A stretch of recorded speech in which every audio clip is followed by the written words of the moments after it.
우리가 성경을 읽으면은 성경 안에는 아주 극적인 그런 삶을 산 사람이 여러 명이 등장합니다. 대다수의 사람들이 성경에 나타나는 사람 가운데 아주 드라마틱한 그런 삶을 산 사람이 누군가 묻는다면 단연 삼손이라 그렇게 이야기를 합니다. 삼손의 생애는 보통 사람에게서 찾아볼 수 없는 아주 극적인 요소를 많이 가지고 살았던 사람이었습니다. 삼손을 아주 드라마틱하게 그렇게 만든 요인이 두 가지가 있는데요. 한 가지는 하나님으로부터 받은 엄청난 괴력, 힘입니다. 마치 히랍 신화에 나오는 헤라클레스보다 더 강력한 힘을 하나님으로부터 선물로 받아서 그 놀라운 괴력으로 놀라운 일들을 벌였던 사람이 삼손이었습니다. 또 하나 삼손에게 있어서 아주 드라마틱한 우리에게 찾아볼 수 없는 한 가지가 있다면은 스캔들, 많은 스캔들을 일으켰습니다. 그것도 이방인 블레셋 여인들과 스캔들을 벌리면서 참 이게 하나님의 사람이 맞나? 하나님이 세워진 사사가 맞나? 어떻게 삶이 이렇게 엉망진창이냐? 그렇게 의심이 들 정도로 그냥 엄청난 그런 경험을 하면서 살았던 사람이었습니다. 오늘 이 본문의 말씀도 이 두 가지의 드라마틱한 요소가 얽히고 설켜서 극적인 장면을 연출해내고 있는 그런 내용입니다. 잘 아시는 내용이죠. 삼손이 그 딥나라고 하는 곳에 사는 한 블레셋 여인을 마음속으로 사랑하게 되죠. 이방인이기 때문에 당연히 부모님이 결혼을 반대했지만 억지로 결혼을 강행했습니다. 결국 삼손은 부모를 설득해서 함께 딥나라고 하는 곳에 가서 결혼하고 결혼잔치를 열게 되었습니다. 그런데 경솔하게도 삼손이 이 결혼잔치에 참석한 사람들에게 내기 수수께끼를 냅니다. 그 내용은 여러분 잘 아실 것입니다. 결국 아내 될 여인의 배신으로 수수께끼에서 져버리고 맙니다. 머리끝까지 화가 난 삼손은 블레셋 사람 30명을 쳐 죽이고 그들에게서 빼앗은 옷으로 내기 빚을 갚고 자기 집으로 돌아가 버렸습니다. 이때 이 여인의 부모는 삼손이 자기 딸을 버렸다고 생각해서 다른 남자에게 딸을 아내로 주어버렸습니다. 얼마 후에 삼손이 자기 아내를 찾아서 다시 딥나로 오게 되었습니다. 왔더니 이미 자기 아내가 남의 아내가 되어 있는 겁니다. 얼마나 화가 나는지 블레셋 사람들에게 복수를 하게 되죠. 여우 300마리를 잡아서 꼬리에다가 회를 달고 불을 붙인 후에 추수 직전에 무르익은 곡식 밭에다가 이 여우들을 밀어넣어서 몽땅 다 태워서 추수할 것을 재료로 만들었습니다. 모두 다 이런 블레셋 사람들이 크게 분노를 했습니다. 그래서 블레셋 사람들이 삼손에 대한 분풀이로 유다를 침공해서 레히라고 하는 곳에서 진을 치게 되죠. 두려워서 떨던 이 유다 사람들이 블레셋이 왜 침공하게 되었는지 이유를 알게 되었고 삼손을 결박해서 블레셋 사람들에게 넘겨주게 됩니다. 이때 삼손이 놀라운 힘으로 새 밧줄 2겹으로 묶은 결박을 풀고 옆에 있는 나귀 턱뼈를 주어서 손에 들고 그것으로 블레셋 사람을 1000명이나 쳐 죽입니다. 그 후에 삼손이 그곳 이름을 라맛 레히라 그렇게 불렀습니다. 턱뼈의 산이라 하는 뜻입니다. 그런데 이 일을 마치고 난 후에 삼손이 갑자기 심한 갈증에 시달리게 됩니다. 이때 삼손이 하나님께 부르짖어서 기도를 하게 되었습니다. 하나님께서 그 기도를 들으시고 한 우묵한 곳을 터뜨리셔서 물이 솟아나게 하셨습니다. 삼손이 그 물을 마시고 갈증을 풀게 되었습니다. 그리고 그 샘 이름을 엔하코레라고 불렀습니다. 부러짓는 자의 샘이라 하는 뜻입니다. 우리가 이 이야기를 쭉 들으면은 어떻게 보면 전설 같기도 하고 신화 같은 이야기 같습니다. 그러나 이 이야기는 하나님께서 특별한 시기에 특별한 사람을 통해 특별한 방법으로 하나님의 백성을 구원하시는 그런 이야기입니다.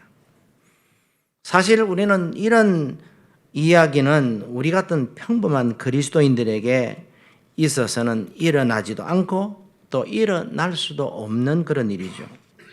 그러면 이 스토리를 읽는 우리는 이 이야기를 어떻게 읽어야 할까요? 그저 전설처럼 아니면 어린이들이 읽는 위인전이나 영웅전처럼 읽어야 할까요? 물론 그렇지 않습니다. 우리는 이 이야기가 말하고 싶어 하는 그 하나님을 바라보아야 합니다. 하나님께서 하나님의 백성을 어떻게 사랑하시며 구원하시는지를 이 사건을 통해서 보아야 할 것입니다. 그리고 그 속에서 오늘도 하나님께서 변함없이 자기 백성에게, 여러분과 저에게 베푸시고자 하는 그 은혜를 발견할 수 있어야 할 것입니다. 로버트 로빈슨은 8살 때 아버지를 잃었습니다. 그는 14살 될 때에 런던으로 건너가서 이발 기술을 배웠지만은 그곳에서 못된 친구들을 사귀게 되었고 급기야는 방탕한 생활을 하게 되었습니다. 그러나 다행히도 그가 17살 될 때에 그 당시 유명한 조지 휘트필드 목사님의 설교를 듣고 자신의 잘못을 크게 회개하고 진실한 그리스도인이 되었습니다. 그는 진실하지 못했고 아무런 자격이 없는 자신을 용서하여 주시고 그를 자녀로 삼아 주신 하나님께 감사의 마음을 시로 표현했습니다. 그것이 우리가 부르는 찬송가 28장에 나오는 복에 거는 강림하사, 이게 바로 그가 쓴 시입니다. 그러나 시간이 흘러가면서 하나님에 대한 뜨거운 신앙도 점점 식어져 갔습니다. 그가 영적으로 매우 침체되어서 방황하고 있을 때에 어느 날 여행을 하게 되었는데, 여행할 때에 바로 옆자리에 앉아있던 한 여인이 어떤 시집을 읽다가 이 로빈슨에게 선생님께서는 이런 훌륭한 시를 읽어보신 적이 있습니까? 하고 말을 건네는 거예요. 이 여인이 펼쳐놓고 읽던 시가 바로 자기가 지은 복에 거는 강림하사였습니다. 우리 한번 같이 찬송 불러볼까요? 찬송가 28장, 찬송가 같이 1절에서 3절까지 부르겠습니다. 28장입니다.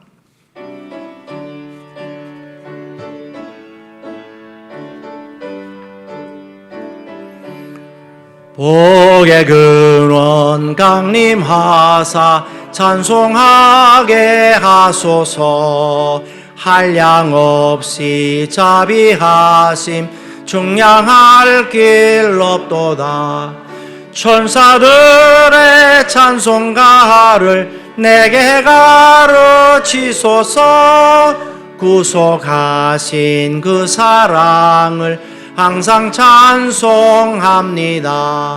주의 크신 도움받아 이때까지 왔으니 이와 같이 천국에도 이르기를 바라네.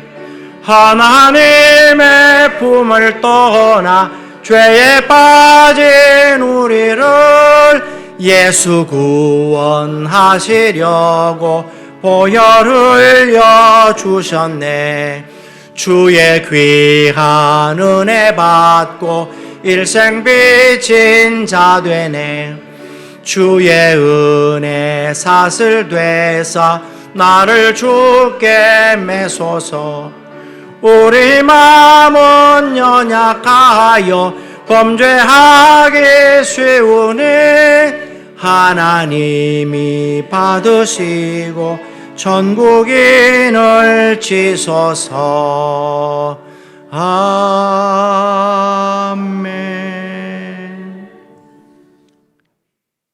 이 로빈슨은 그 시가 아무리 자기가 쓴 시지만은 현재 자기가 가진 신앙과 동떨어진 그런 시라고 생각되어서 양심의 가책을 받아 자꾸 화제를 다른 데로 돌리려고 했습니다.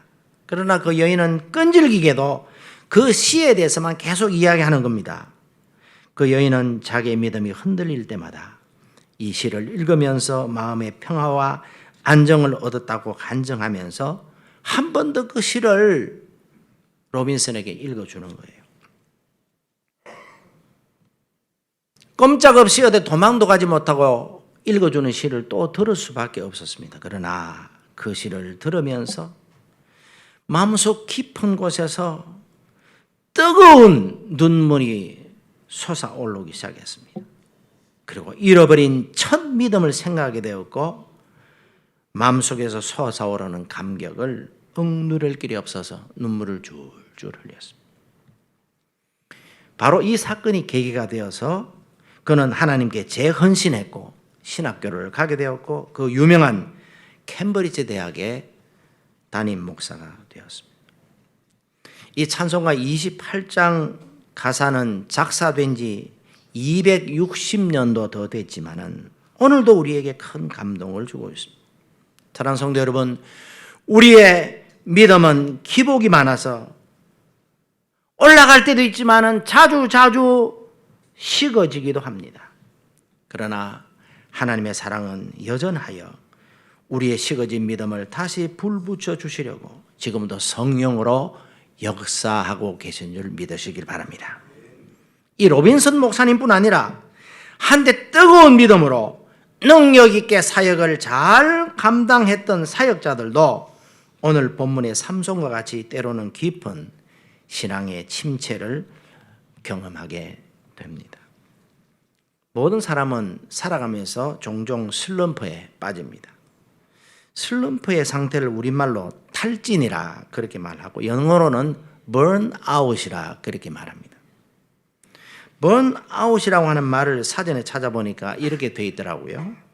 어떠한 활동이 끝난 후 심신이 지친 상태를 말하며 과도한 훈련에 의하거나 경기가 원하는 대로 풀리지 않아 쌓인 스트레스를 해결하지 못하여 심리적, 생리적으로 지쳐 있는 상태이다. 그렇게 되어 있습니다. 완전히 지쳐 있는 거예요. 더 이상 일어날 수 있는 힘조차 어쩌면 손가락도 하나 까딱할 수 없을 정도로 완전히 지쳐 있는 이런 상태. 이것은 우리에게 서서히 찾아올 수도 있고 갑자기 닥치는 경우도 있습니다. 요즘같이 급변하는 그런 현실에서는 더욱더 예기치 않은 문제와 여러 가지 어려움으로 당황하게 되고 낙심하게 되는 경우도 있습니다. 여러분, 그런데요, 이런 슬럼프는 꼭 어렵고 힘들고 실패한 사람에게만 찾아오는 것이 아니라 성공한 사람에게도 찾아오고 승리하고 잘 살고 있는 것처럼 보이는 사람에게도 이것이 찾아옵니다. 통계에 의하면은 정신질환인 우울증을 겪는 사람들은 불우한 환경에 있는 사람보다는 오히려 좋은 환경에서 사는 사람에게 더 많고 농촌보다는 도시에 있는 사람이 더 많습니다. 우리가 잘 아는 대로 세계에서 가장 마약을 많이 소비하는 나라가 미국입니다. 무려 수면제 종류가 200가지가 넘습니다.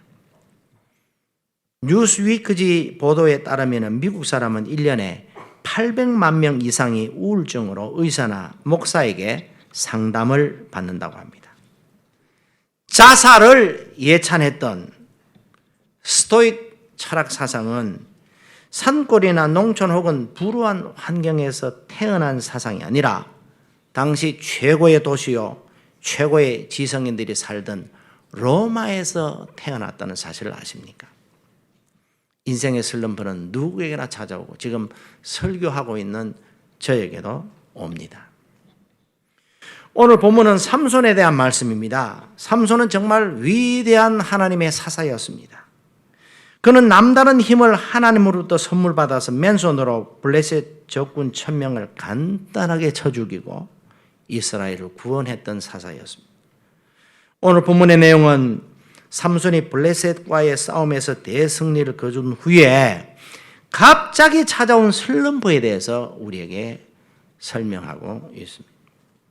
그렇게도 용맹스럽던 삼손이 이제는 목말라 죽겠다고 아우성을 칩니다. 1000명의 블레셋군을 나귀 턱뼈 하나로 쳐 죽인 삼손이 이제는 블레셋에게 붙들릴 것 같다고 벌벌 떠는 모습에서 삼손의 연약한 모습을 보게 됩니다. 조금 전에 보았던 그 용맹스러웠던 삼손답지 않은 모습입니다. 성경에서 우리는 이와 비슷한 사람을 다른 곳에서 만나볼 수가 있는데요. 바로 엘리야 선지자입니다. 엘리야는 선지자 중에 선지자요, 불의 선지자, 능력의 선지자입니다. 그는 이스라엘 아합 왕과 이세벨 왕후를 상대해서 영적 전쟁을 치른 위대한 선지자였습니다. 바알과 아세라 선지자 850명과의 전투에서 승리를 거두었고 하늘에서 불이 떨어지게 해서 그 사람들을 다 불살라 죽이는 이런 능력의 종이었습니다. 기도하여 3년 6개월 동안 땅에 비가 오지 않게 하고 다시 기도하니 땅이 열매 맺고 하늘에서 비가 오고 이런 놀라운 역사를 일으켰던 선지자였습니다. 그런데도 열왕기상 19장 1절에서 8절까지 내용을 보면 대승리를 거둔 후에 갑자기 찾아온 슬럼프로 로뎀 나무 아래 누워서 죽고 싶다고 하면서 하나님께 내 생명을 거둬 가십시오 그렇게 하는 모습을 보게 됩니다. 이걸 보면서 저는 사람에게는 누구에게나 슬럼프가 찾아오는구나 그런 생각을 하게 되었습니다. 여러분, 그런데 중요한 것은 슬럼프 자체가 아니라 어떻게 그 슬럼프를 이겨내느냐 하는 데 있습니다. 문제는 넘어지는 것보다 넘어져서 일어나지 못하는 것이 문제입니다. 진정한 승리자는 실패하지 않는 자가 아니라 실패를 능히 이기고 딛고 일어서는 자입니다. 오늘 본문의 말씀을 좀 더 자세히 들여다보면 13절에 보면 유다 사람이 삼손을 결박해서 블레셋 사람에게 당연하게 넘겨주었다는 사실이 우리를 당황하게 만듭니다. 자기들의 안전을 위해서 동족을 잡아서 적에게 넘겨주고 있습니다. 자기들 위해서 싸워주었던 하나님의 사람을 잡아서 적에게 넘겨주려고 합니다. 여기 보니까 몇 명이나 모였냐면 3,000명이나 모였어요. 저는 이거 보면서 3,000명이나 모였으면 그 숫자로 블레셋과 한판 승부를 벌여볼 수 있지 않겠느냐 그런 생각을 해보았는데 읽어보니까 오히려 블레셋의 다스림을 받고 사는데 방해가 된다고 하면서 오히려 삼손을 블레셋에게 넘겨주려고 하고 있습니다. 노예 근성입니다. 그런데 여기에서 삼손은 도망을 치든지 안 가겠다고 할 수도 있지만 그렇게 하면 동족이 어려움을 당할까 봐 순순히 블레셋에게 자기를 넘겨주라고 하면서 스스로 포박을 당합니다. 그 길이 사명자의 길이기 때문이다. 우리 예수님도 십자가를 지기를 원치 않으셨지만 자기 백성을 저희 주에서 구원하시려는 하나님의 뜻을 이루기 위하여 십자가의 길을 가셨습니다.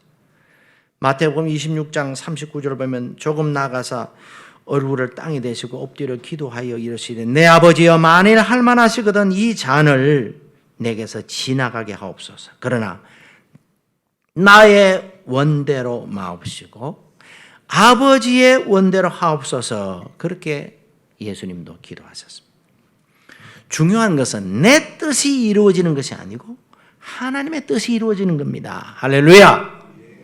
우리는 매일 내 뜻과 하나님의 뜻 둘 가운데 하나를 선택해야 되는 그런 기로에 놓이게 됩니다. 이 순간에 우리는 무엇을 그동안에 선택했던가요? 한번 돌아보시기를 바랍니다. 그런데 여러분, 삼손이 블레셋에게 넘겨져서 위험한 순간을 맞이할 그때 드디어 하나님의 영이 삼손에게 역사하기 시작합니다. 인간의 끝이 하나님의 시작임을 알려주는 기적이 일어났습니다. 그의 팔을 묶었던 새 밧줄 2겹이 불탄 것처럼 나가 떨어지는 겁니다. 순식간에 포승줄이 풀려버렸습니다. 초월적인 하나님의 영이 삼손에게 위로부터 임했습니다. 여러분 잘 보십시오. 그런데 이것은 삼손이 기도하여 얻은 능력이 아닙니다. 그냥 위에서 하나님이 부어주신 능력입니다. 하나님은 그가 필요하다고 여기시면 언제든지 능력을 부어주시는 분이십니다. 우리의 의지와는 상관이 없이 부어주십니다.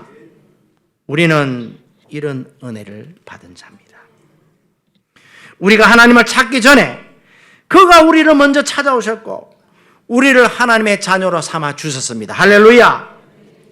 로마서 5장 8절에 보면 우리가 아직 죄인 되었을 때에 그리스도께서 우리를 위하여 죽으심으로 하나님께서 우리에게 대한 자기의 사랑을 확증해 주셨다고 했습니다. 우리에게 하나님의 자녀가 될 만한 자격이 있어서 불러주신 것이 아니라 그분의 전적인 은혜로 우리를 자녀로 삼아 주셨습니다. 그리고 사명을 맡은 자들에게 그 사명을 이룰 수 있도록 그분의 능력을 한없이 부어주시겠다고 했습니다. 요한복음 4장 34절 하나님이 보내신 이는 하나님의 말씀을 하나니 이는 하나님이 성령을 한량없이 주심이니라. 할렐루야. 여러분 그런 은혜를 맛보셨습니까? 맛보시기를 바랍니다.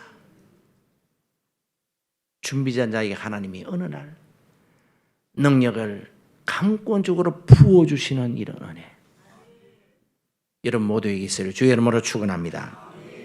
그 다음에 삼손에게 부어주신 하나님의 능력이 어떻게 나타났습니까? 16절 17절 보면 삼손은 초월적인 힘을 발휘합니다. 그는 근처에 있었던 나귀 턱뼈를 취해서 블레셋 사람 1000명을 쳐 죽입니다. 엄청난 승리의 장면입니다. 삼손 자신도 자기가 해놓고 자기가 놀래가지고 스스로 감격했는지 노래를 부르면서 라맛 레히라 그렇게 이름합니다. 턱뼈의 산이라는 뜻 아니겠습니까? 나귀의 턱뼈로 죽인 블레셋 사람들이 산처럼 쌓였다는 말입니다.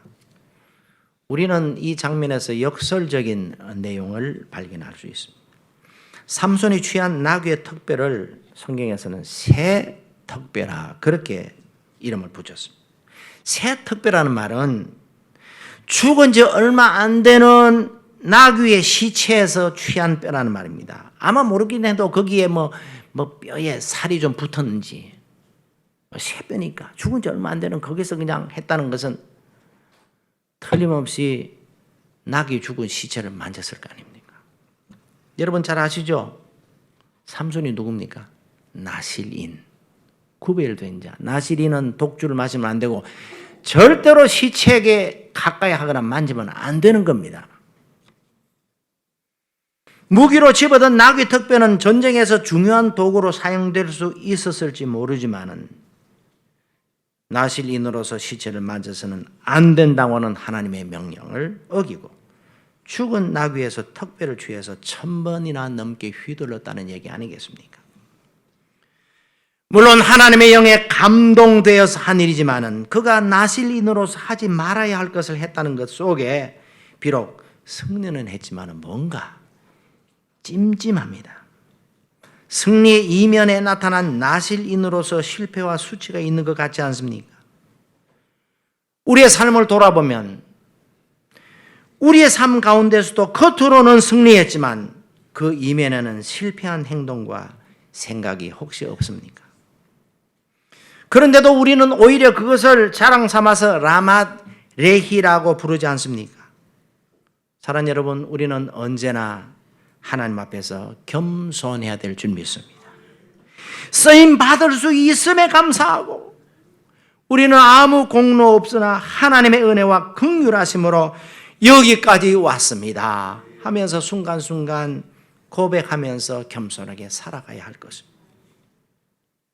연이어 성경이 우리에게 보여주는 것은 삼손의 탈진입니다. 그렇게도 대승리를 거두었던 용사 삼손도 갑자기 찾아온 탈진에는 거의 속수무책이었습니다. 조금 전까지만 해도 쉬지 않고 나귀 특별로 1000명이나 쳐 죽이던 천하장사 삼손의 모습은 어디 가고 이제는 목말라 죽겠다고 외치면서 괴로워하고 있습니다. 선교사는 엘리야와 같이 삼손과 같이 선교지에서 대적 원수 마귀와 싸워 선교지의 영혼들을 하나님께로 인도하기 위하여 영적 전쟁에서 치열하게 싸우는 용사입니다. 하나님이 부어주시는 은혜로 그 일을 감당하는 가운데서도 그들도 인간이기 때문에 자주 탈진 상태의 위기가 찾아옵니다. 저도 선교지 파라과이에서 선교하다가 저희 교회와 담장 하나를 마주하고 있는 프랑스 사람인데 점쟁입니다. 이 프랑스인 점쟁이 부부와 영적 전쟁을 치룬 적이 있습니다. 이 사람은 우리 교회를 아예 문을 닫겠다고 하면서 대놓고 교회를 비방하며 3년 동안이나 계속해서 교회를 공격하고 경찰에 고소하고 괴롭혀서 제가 나중에는 더 이상 견디지 못해서 탈진 상태에 이르렀고 우울 증세가 왔습니다. 그래서 모든 것을 다 버리고 떠나려고 보따리까지 싼 적도 있었어요. 말씀드린 대로 저는 KPM에서 멤버 케어를 담당하고 있는 선교사입니다. 저는 그런 경험을 막장까지 해보았기 때문에 저의 경험을 살려서 선교 사역하다가 지쳐서 쓰러진 선교사들을 돕는 사역을 하고 있습니다. 여러분 잊지 마십시오. 선교사는 절대로 슈퍼맨이 아닙니다. 선교사도 사람입니다. 엘리야나 삼손 같은 위대한 선지자나 사사도 격심한 침체에서 빠져나오기 어려운 상황을 만났던 것처럼 선교사들도 얼마든지 그런 일을 만납니다. 때로는 질병으로, 핍박으로, 자연재해로, 인간관계로, 때로는 배우자가 사망한다든지 부부간의 갈등도 겪으면서 힘들어할 때가 있습니다. 저는 교회에 찾아가면 그 부탁을 꼭 합니다. 여러분은 선교사의 사역과 그들의 프로젝트를 위해서만 기도하지 마시고 그 사역과 프로젝트를 하는 선교사 그 자신을 위해서 좀 기도해 주십시오. 저는 그렇게 간절하게 부탁합니다.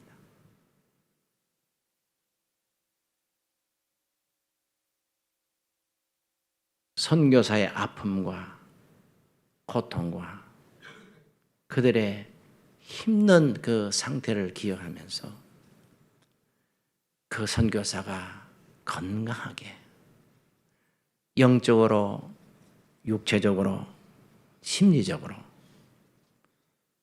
또 정신적으로 건강하게 사역을 잘할 수 있도록 건강한 선교사가 건강한 선교를 할 수 있습니다. 어쩌면 선교 사역이나 프로젝트보다 선교사 자신을 위해 기도하는 것이 훨씬 더 중요한데 우리는 그렇게 기도합니까? 다음은 선교지에서 추방당한 K라고 하는 선교사님의 고백입니다. 오래전에 선교지에 들어갈 때는 그 나라 백성의 영혼 구원을 위해 뼈를 묻을 각오를 했었습니다. 그러나 저희 아내는 한쪽 눈이 거의 실명 위기에 있고 또한 추방당했기 때문에 다시 그 나라로 돌아갈 수 없는 처지가 되었습니다. 그런데 집을 사거나 세를 얻기 위해 모아놓은 돈도 없고 또한 설상가상으로 대학 진학을 해야 하는 두 딸의 등록금도 마련해야 하는 매우 어려운 처지에 있습니다. 오랫동안 저희들을 후원해주는 파송교회가 있긴 하지만 자녀들의 학비까지 지원해주지는 않습니다. 그리고 이제 제 나이가 60이 되었고 조금 있으면 은퇴를 맞게 되지만 준비한 것이 없으니 노후에 어떻게 살아가야 할지 모르겠습니다. 이런 고민은 모든 선교사들이 가지고 있는 고민입니다. 선교제에서 30년, 40년씩 사역하고 은퇴하면 고국에 돌아오면 갈 데가 없습니다. 제가 선교사 멤버 케어하지 않습니까? 향후 5년 안에 은퇴하는 선교사님이 12가정이 있는데요. 제가 조사를 해봤습니다. 은퇴한 후에 어디서 살겠습니까? 하니까 10명 가운데 7명이 선교 현장에서 살다가 거기서 죽으려 합니다. 3명이 고국으로 돌아가야죠. 그래서 물었습니다. 왜 그렇게 선교에서 있으려고 그럽니까? 하니까 돌아가도 갈 데가 없습니다. 선교 사역 30년, 40년 한 선교사가 그런 얘기를 하는 거예요. 안식년 때 한국 와도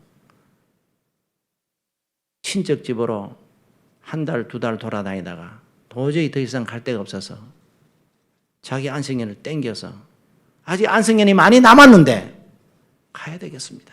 갈 데가 없습니다. 눈치가 보여서 갈 데가 없습니다. 그리고 선교에 들어가요, 다시. 얼마나 가슴이 아픈지 몰라요.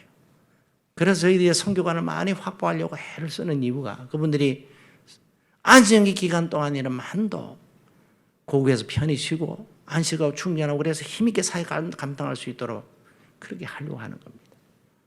그런데 은퇴한 이후에는 더 대책이 없는 거예요.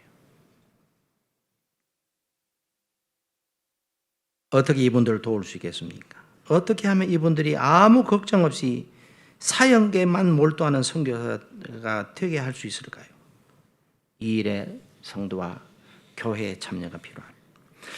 오늘 본문 18절에 보면 탈진에서 위급한 순간을 맞이한 삼손이 이 위기를 벗어나기 위해서 무엇을 했습니까? 기도했습니다. 18절 보면 삼손이 목이 말라 여호와께 부르짖어 이르되 기도했다는 말입니다. 할렐루야. 부르짖고 하나님 앞에 기도할 때에 하나님의 영이 임하여 나귀 특별로 정신없이 블레셋 사람을 쳐 죽일 때는 몰랐는데 그 일이 다 끝나자 목이 마르고 힘이 다 소진하여 급히 물을 찾게 되었습니다. 주께서 종의 손을 통하여 이 큰 구원을 베푸셨사오니 이제 내가 목말라 죽어서 할례 받지 못한 자들의 손에서 떨어지겠나이다. 그렇게 한탄했던 그가 기도했을 때에 하나님의 영이 임했고 놀라운 힘을 발휘하게 되었고 그 일이 끝나자 그는 보통 사람이 되어서 목이 말라서 죽을 지경이 됐지만은 이 절박한 상황을 벗어날 길은 기도밖에 없다는 사실을 알았습니다. 그래서 부르짖는 겁니다.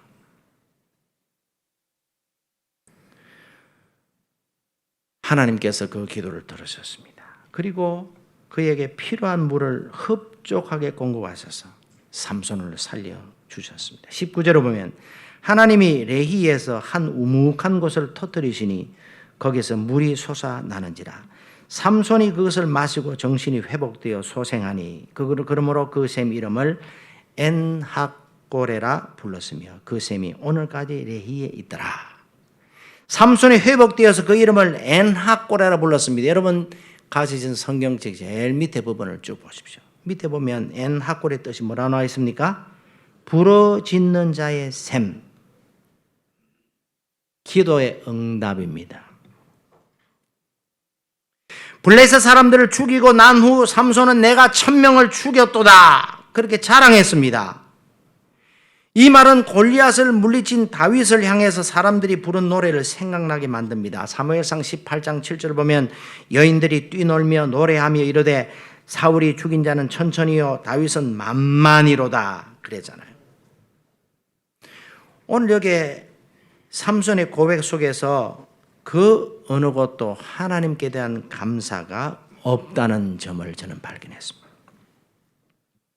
아마 모르긴 해도 자신의 힘으로 적을 물리쳤다는 생각에 사로잡혀 있지 않았을까 그런 생각을 합니다. 자기 자랑에만 몰두했습니다. 이런 그가 하나님을 찾는 계기가 생겼는데 그것이 바로 목마름이었습니다. 하나님이 그에게 목마름을 주심으로 하나님을 찾지 않으면 안 되도록 그렇게 밀어붙였습니다. 숨이 넘어갈 만한 갈증 앞에 선 삼손은 비로소 여호와를 기억했습니다. 그제야 자신이 경험한 큰 구원은 주님이 하신 일이라고 고백했습니다. 그래서 부러짓는 자의 셈, 엔하꼬레라 그렇게 이름을 붙였습니다.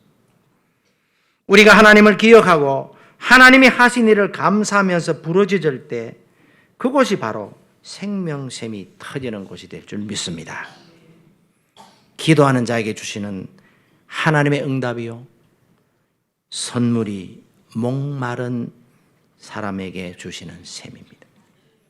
그냥 한 바가지 물러서 갈증만 약간 면하게 하는 것이 아니라 마음껏 퍼마시고 퍼마셔도 될 정도로 솟아나는 셈을 주셨습니다. 하나님은 우리가 기도할 때 그 기도를 들으시고 그 기도에 응답하시는데 우리가 구하는 것을 주시되 넘치도록 주신다고 약속하셨습니다.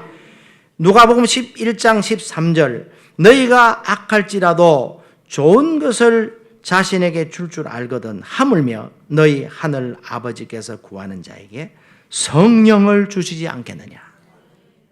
우리가 성령을 구한 것이 아니라 다른 것을 구했는데 하나님은 그것뿐 아니라 구하지 않았던 가장 좋은 선물인 성령까지 주시는 응답의 하나님이 계시는데 왜 우리가 기도하지 않습니까? 기도하면 되는데. 사랑하는 성도 여러분, 여러분에게 찾아오는 많은 힘들고 어려운 내가 해결하지 못하는 내가 해결할 수 없는 문제들 앞에서 하나님 앞에서 부르짖고 기도하는 은혜가 있기를 바랍니다. 여러분, 세상에는 긴급 전화가 많습니다. 불이 났을 때는 119, 강도가 들었을 때는 112, 간첩 신고는 111. 잘 아시죠? 그러면 하나님께 긴급 도움을 호소하는 번호가 있는데 몇 번인지 아세요? 333. 그렇다고 해서 333 그 번호를 직접 걸어보지 마시고 333 다이얼을 돌리면 이런 음성이 나옵니다. 너는 내게 부르짖으라. 내가 내게 응답하겠고 네가 알지 못하는 크고 은밀한 일을 내게 보이리라. 예레미야 33장 3절. 할렐루야. 하나님께 기도하는 말입니다. 그러면 하나님께서 놀라운 역사를 하시겠다는 약속입니다. 여러분, 우리는 무슨 일이 생기면 내가 어떻게 그 문제를 해결해 보겠다고 뛰어다닙니다. 그러다가 내가 못하면 주변의 친구들 혹은 형제들에게 도움을 요청합니다. 그리고 나서도 방법이 없고 이제 모든 방법을 다 썼다 싶으면 비로소 천부의 의지 없어서 손들고 옵니다 하면서 주님께 나오지 않습니까? 이러면 안 된다는 거예요.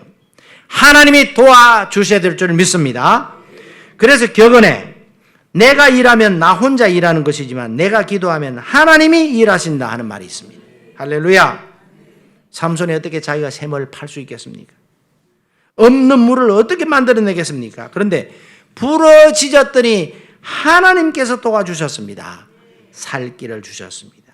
여러분에게도 어렵고 힘들 때에 부러지져서 그 목마름을 해결하는 은혜가 있기를 주의 이름으로 축원합니다.